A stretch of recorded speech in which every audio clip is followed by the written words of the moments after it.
Hoy vamos a ilustrar con un caso muy reciente cómo el apalancamiento financiero te puede destruir aún siendo un magnífico inversor. Hablaremos del caso de Leopold Aschenbrenner. Veámoslo.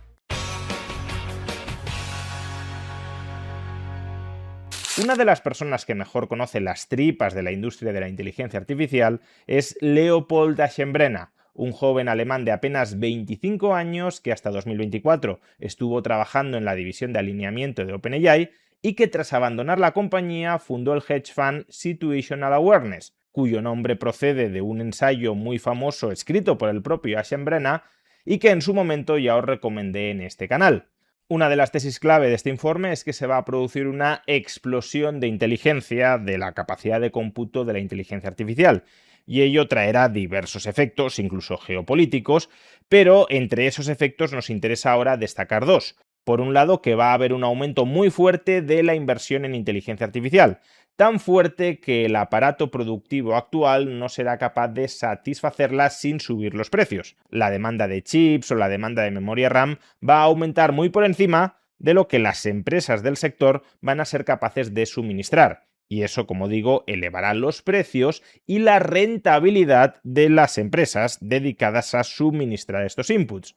Y por otro lado, que la inteligencia artificial cada vez irá reemplazando a más empresas que se dedicaban a suministrar servicios que ahora la inteligencia artificial puede abastecer de mejor y más barata manera, por ejemplo, las compañías de software. Pues bien, estas tesis ya contenidas hace años, no ahora, hace años en su ensayo Situational Awareness, fueron también las tesis en las que se basó la estrategia de inversión de su hedge fund. Por un lado, tomar posiciones largas en las compañías que producen esos inputs escasos que van a subir de precio, pero que son necesarios para el despliegue de la inteligencia artificial, y por otro lado, tomar posiciones cortas en esas otras compañías, como el software, que van a verse desplazadas por la explosión de inteligencia de la IA. ¿Y cómo creéis que le funcionó esa estrategia? Pues espectacularmente bien, hasta que el apalancamiento lo arrolló. Pero antes de contaros la historia completa, dejadme que os recuerde que para recibir la notificación del vídeo análisis que subo cada día en este canal, tenéis que suscribiros al canal y además darle clic a la campana todas, porque si os quedáis en la opción por defecto de personalizadas, el algoritmo de YouTube solo os avisará de aquellos vídeos que considero oportuno avisaros. El fondo de Aschenbrenner tomó posiciones largas en compañías de memoria y almacenamiento, como SanDisk, como Micron, como SH Hynix, en neoclouds y centros de datos como Nebius, o en compañías de energética o en fabricantes de chips como TSMC. Y a su vez adoptó posiciones cortas en compañías como Adobe.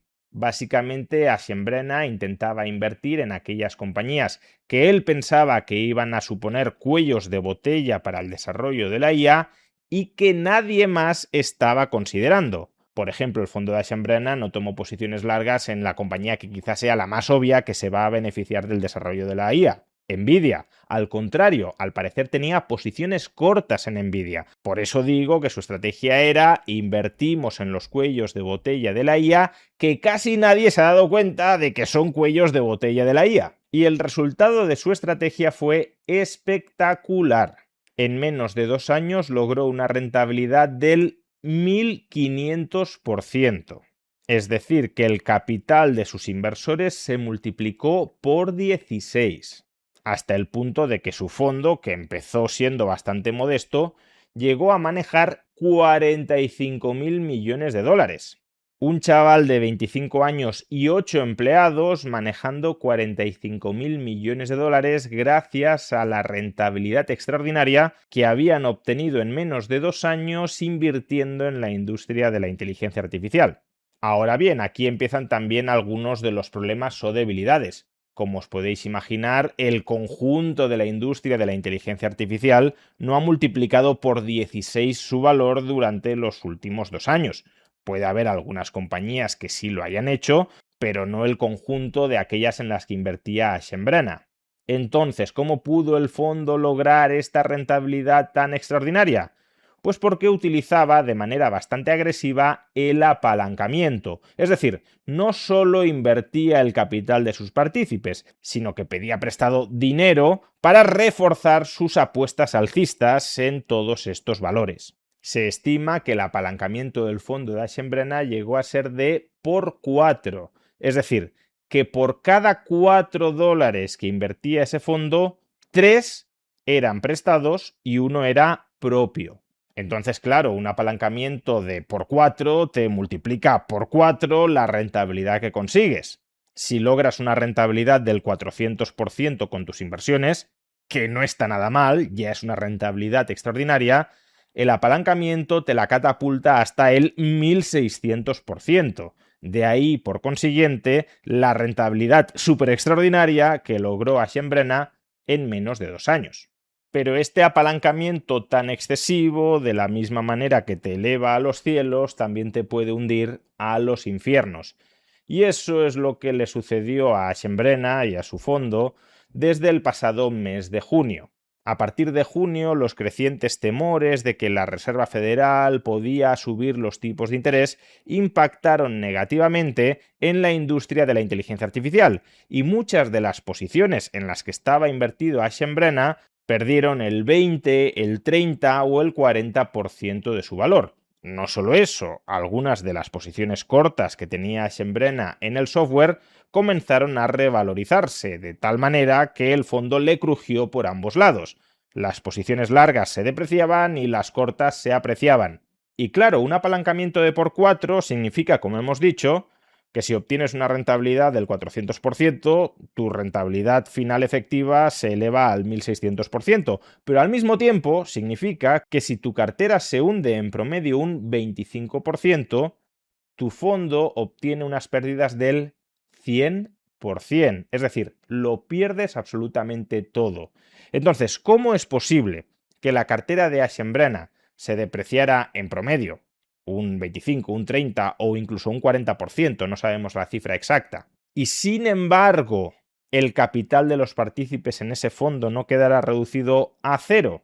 Pues precisamente porque quienes te financian, cuando te otorgan capacidad para apalancarte, también imponen salvaguardas, también buscan proteger su capacidad para recuperar el capital que te han prestado.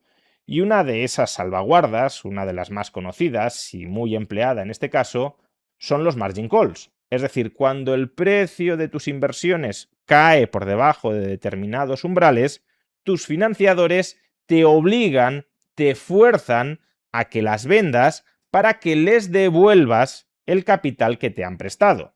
Pues bien, a partir del mes de junio, los financiadores del fondo de Aschenbrenner, conforme se depreciaban sus inversiones en inteligencia artificial, le fueron machacando a margin calls, le fueron obligando a vender su exposición a estos activos, aun cuando él no quería hacerlo, para conseguir la liquidez con la que amortizar, con la que devolver los préstamos que le habían extendido. De ahí que aunque muchas de esas posiciones terminaran cayendo a lo largo de esos meses un 30 o un 40%, sus financiadores le obligaran a venderlas y a cerrarse pérdidas cuando habían caído quizá un 10 o un 15%. De tal manera que lo que sí sabemos es que las pérdidas finales que tuvo el fondo de Aschenbrenner durante estos meses, durante junio y julio, fueron del 67% del capital de sus partícipes.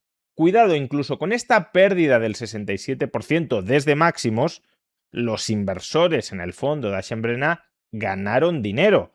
Tal había sido la rentabilidad acumulada que incluso una caída de casi el 70% no fagocitó toda la ganancia, pero sí supuso un enorme retroceso de todo lo acumulado. Y probablemente aquí llegue una de las lecciones más valiosas de todo este episodio. Aschenbrenner dejó de liquidar sus posiciones por los margin calls el 30 de julio. Pues bien, a partir de esa fecha, los mismos valores que venían cayendo y lo estaban forzando a liquidar, se estabilizaron primero y comenzaron a subir con fuerza después. Muchas de las empresas que Aschenbrenner tuvo que vender forzadamente han subido de precio durante el mes de agosto un 20, un 30 o un 40%. Es decir, que la tesis de inversión de Aschenbrenner en estas empresas no era una tesis necesariamente errónea. No es que hubiese invertido mal, no es que hubiese seleccionado equivocadamente las compañías que tenían un mayor potencial de revalorización. No, lo que mató a su fondo fue el exceso de apalancamiento. Es más, Una de las razones por las que estas empresas dejaron de caer de precio, se estabilizaron primero y volvieron a subir después, es simple y llanamente que Acciona dejó de venderlas, dejó de liquidarlas. Con los margin calls, Acciona estaba obligado a vender a precio de mercado estas empresas, y eso forzaba que su precio cayera todavía más, y al caer todavía más, se le incrementaban los margin calls que le obligaban a vender aún más de estas posiciones. Era un círculo vicioso, cuanto más vendo, más tengo que vender. Y por eso, cuando dejo de vender, cuando ya he liquidado toda mi cartera, el precio toca fondo, y si hay otros catalizadores que ayudan, como los hubo, se despejó el miedo a que la Reserva Federal subiera los tipos de interés, y a su vez muchas de estas empresas publicaron resultados espectaculares, pues entonces, una vez estabilizado el precio, rebota con fuerza.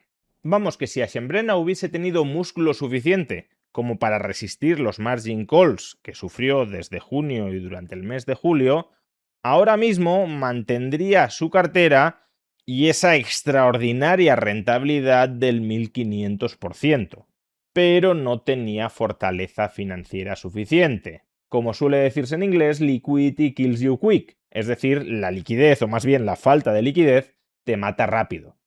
Puedes tener una magnífica tesis de inversión que, si la has financiado mal, si has estructurado su financiación de manera errónea, el mercado te puede terminar barriendo porque no eres dueño de esa inversión. De hecho, por ejemplo, el fondo de Acciona también tiene participaciones en Anthropic, uno de los laboratorios punteros en el desarrollo de la inteligencia artificial, pero como Anthropic es una empresa no cotizada, es una empresa que todavía no ha salido a bolsa, aunque saldrá a bolsa, su valor de mercado no oscila día a día y por tanto no es susceptible de experimentar un margin call. El fondo de Acciona no tuvo que liquidar Anthropic, sí tuvo que liquidar muchas otras posiciones en empresas cotizadas. Y esta es una lección que, como digo, debemos tener muy presente para navegar en las procelosas aguas de la burbuja de la inteligencia artificial.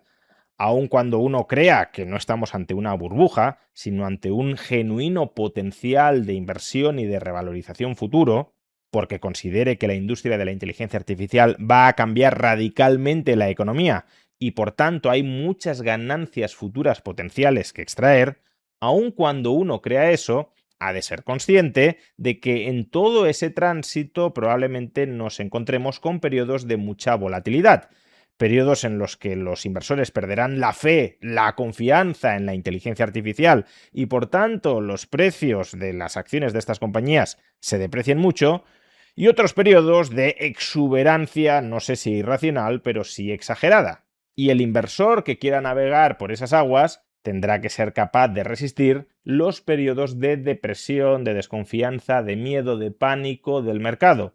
Y si está muy apalancado en esta industria, probablemente no sea capaz de hacerlo. No fue capaz de hacerlo Acciona, que es uno de los que mejor conoce las tripas de la misma. Difícilmente, por tanto, seremos capaces de hacerlo cualquiera otro de nosotros. De los errores se aprende o se debería aprender. De los errores propios se aprende, pero a un coste muy alto porque pagamos el precio de ese error. Y en cambio, de los errores ajenos podemos aprender de una manera casi gratuita. No desaprovechemos, por tanto, esa enseñanza.